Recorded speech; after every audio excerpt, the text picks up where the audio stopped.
Okay, in this video I want to talk about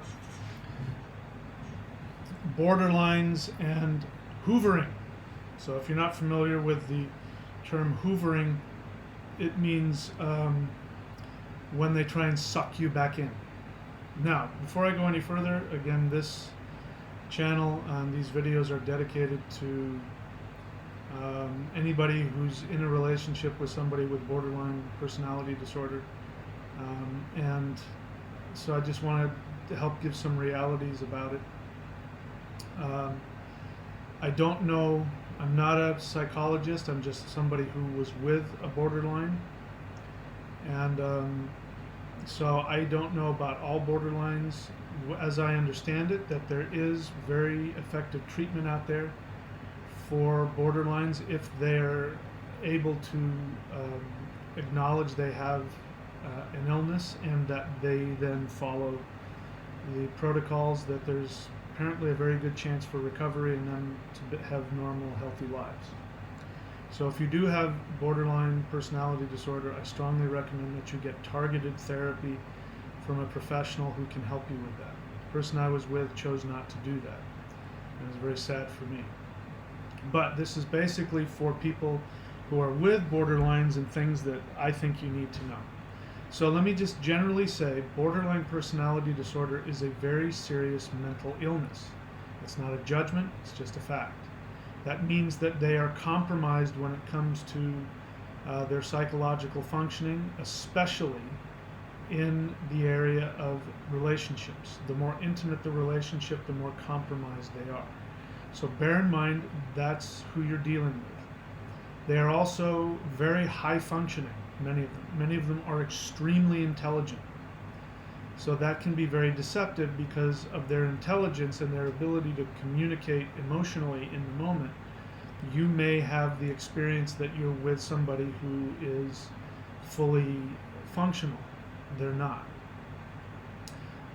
Borderline personality disorder, as I understand it, is created within people. I think there might be some inherited factors in the brain. There's some brain chemistry things that may be involved.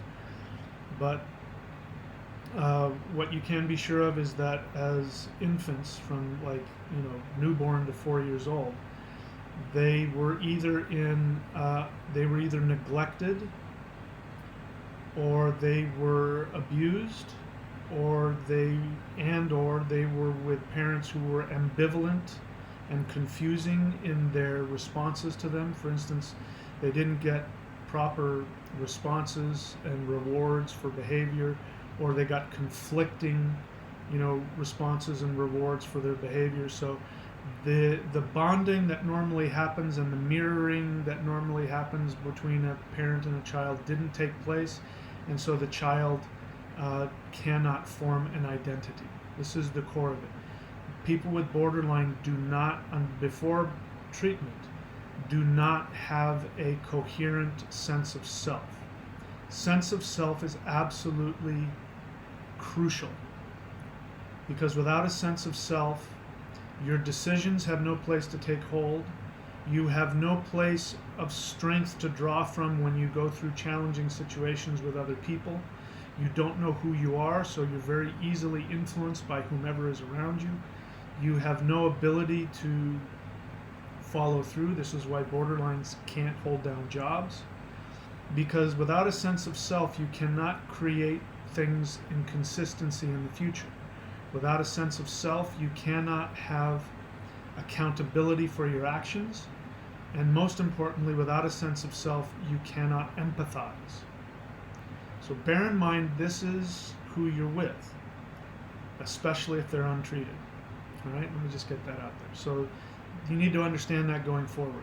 This isn't just somebody that has some emotional issue, like they've got some issues with, maybe they've got some depression, or maybe they've got a this, or maybe they got an anger problem. Those things, you're talking to somebody, you work with those people, talk with those people and try and work through problems. These people have more rational functioning, that are able to dig deep and put things into their self. And maybe they have challenges, but you can make plans for the future and they can follow through on commitments. Borderlines cannot follow through on commitments unless they're stimulated in the moment to do so. Okay? All right, so you need to understand that. So, hoovering. So, the thing that happens with borderlines is that they are either in one extreme or the other with you, especially if you are a romantic partner. They either idolize you and you are the ultimate and they love you the most. Now, as if you're on the other end of the idolization part, it is heaven on earth because they're very emotionally, involved in the moment. They feel emotions intensely, but it's not the same as with you. The way you feel emotions and the way they feel emotions are different. Your emotions can move forward because they can lodge into yourself and then be taken forward in time. Theirs can't. They have no sense of self. So they feel intensely, but it's only in that moment. In that moment, when they feel that you are the one, your favorite person, like the phrase my ex used to say was, and she'd, do it with an affected, childhood voice. She would say, "You're the best person because you do all the things," meaning you do all the right things. You're the best. You're my favorite person. And she would say those things. As it so happens, there's a phrase in, borderline recovery, which is, favorite person. So you're either their favorite person or you're their worst enemy. You're never anything in between. If you're with somebody like I was who has quiet borderline or impulsive borderline, then it's going to be harder to detect because when they go into the devaluation stage, they don't have rages, which is a lot of borderlines. They love you or they're throwing knives and literally throwing cups and glasses and hatchets at you and slamming doors. So with the quiet ones, it's very hard to see because they don't do that. They go inward. My girlfriend used to go and meditate for 3 hours, which meant that she was taking all of that rage and disappointment and internalizing it. So I didn't know what was going on. I knew something was wrong, but I didn't know what. I usually knew that if she went off to meditate that I had done something wrong, but I never really knew what. So the hoovering. So after they've devalued you, and many times they'll break up with you like that for no reason. Sometimes they may have a reason and they'll want to explain it, but many times there really is no reason. It's just something happened, you did or said or didn't do or didn't say, or something that triggered them to feel unloved or criticized, and they can't tolerate that. So if that happens, then they will devalue you, they will break up with you, they will block your Facebook, block your phone, and then what happens is after a week, 2 weeks, they start to realize that you have something they want. Here's the important thing you need to realize. When they come back to you and want to get back together with you, it's not because they have realized that they made a mistake. It's not because they have realized that they were too harsh with you or that they had caused you damage or that they had done anything wrong. No matter what they say, they're coming back to you because they want you to make them feel good again. My ex, when she came back to me a couple different times, it took me a while to hear it because at first I was just so happy she was back I didn't care because I was codependent. I am codependent. But when she would come back, she would say, "Yeah, I used to think that you were bad, but now I remember you were really good, and you made me feel good, and you were nice to me, and there was no, I really have thought about you, and you're a valuable person, and I want to give back to you." They don't have that. Everything they do is based on how it is making them feel, and everything they do with you, even if they're loving you and giving to you, and they may be honestly loving and giving to you like a 2-year-old, because remember, emotionally, they're an emotional 2-year-old when it comes to relationships. Like a 2-year-old, they like to be loving, but it's only because they're being stimulated in the moment because you're doing something that makes them feel good. And that's everything. I remember once when my ex was going through, I won't get into it, but she was in a depressive state, and I had gotten a little bit direct with her, which in her perspective, I was yelling at her. I was just being direct with her about, hey, listen, why don't you do this right now? And then I was, because I knew that she was in a really bad state and I was codependent, I came and I hugged her and I took care of her and I looked her in the face and I told her how much I loved her and I kissed her hands. And then she said, and she said, like in a child voice, she said, I thought you were a bad person, but now I see you're a good person. This is how they think.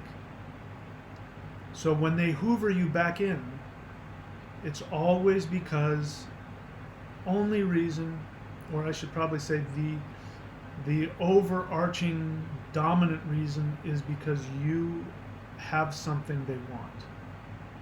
And like a 2-year-old, they go to mommy and daddy when they want something. 2-year-olds don't sit in their crib and think about how I can spend the day making mommy's day easier because I love her. They don't have that kind of comprehension. Okay? And that's even when they're in that space. And she would get in that space and she'd be the life of the party and she'd make everybody tea and cook food and she'd do that for me. As much as she enjoyed doing that and as much as she enjoyed that, it was all about making you feel good so that she could then slide into that good feeling and enjoy it and then take it all in, because she's incapable of creating that good feeling from within herself. This is what you need to understand. They are with people because they cannot create happiness and joy from within themselves, self-esteem, because they don't have a sense of self, and that's not their fault. Their parents didn't love them properly enough to help them create a sense of self. So they're still at the level of the 2-year-old. They're emotionally arrested at the age of a 2-year-old, and they will look to you as a parent. Doesn't matter if you're their friend or if you're their husband or wife or whoever you are, they're looking to you as a 2-year-old looks towards a parent. The difference is, an actual 2-year-old, when it has a temper tantrum, you have the ability to just put it in its crib and lock the door, and then because they are completely dependent upon you, you can come back and they will love you again. Adults have the ability to break up with you and walk away, but they're operating from the emotional space of a 2-year-old. So their actions are far more destructive as adults than as a 2-year-old.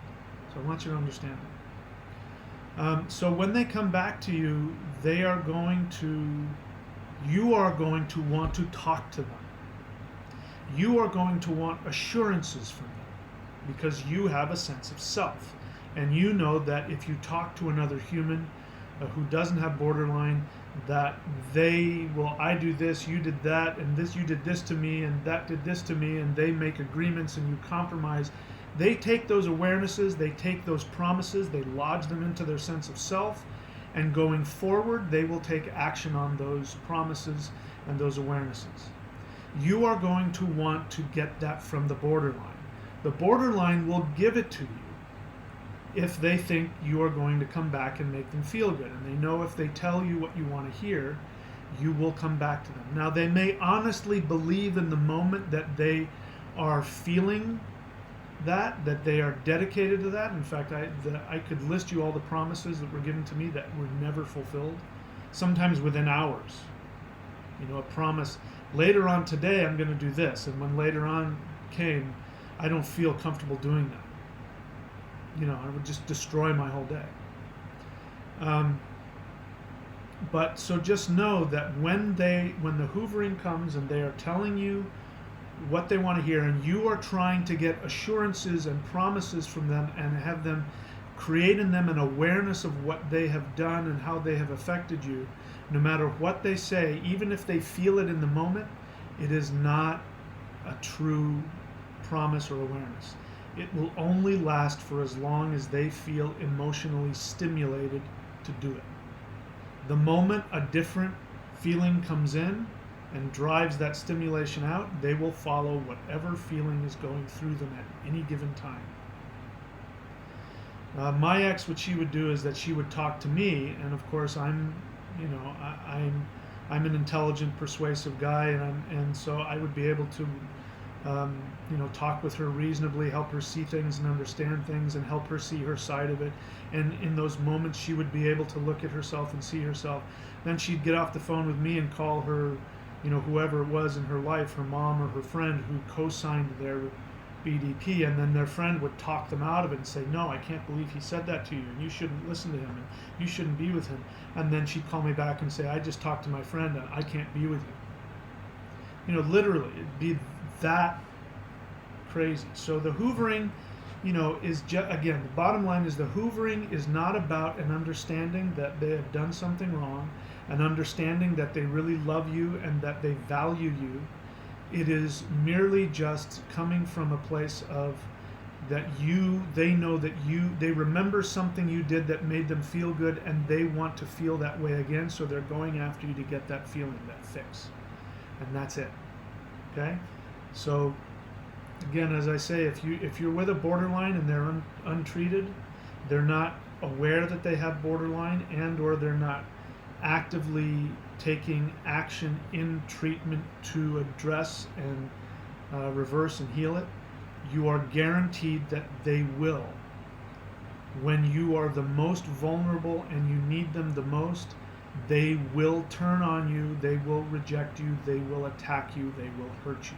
It's not a question of if, it is a question of when. I learned this the hard way. Don't make the same mistake I did. I mean, you're going to make whatever mistakes you make, but if you're looking to get out and you need somebody to support you to walk away, you don't owe them anything. Okay? Go heal and take care of yourself. If you have borderline, get help. Get help from a qualified professional, and do it. Stay committed to it for a long time, and learn how to be loved and be able to love in return. Learn how to be in relationships and enjoy them. Okay? All right, so that's it for today. Hoovering.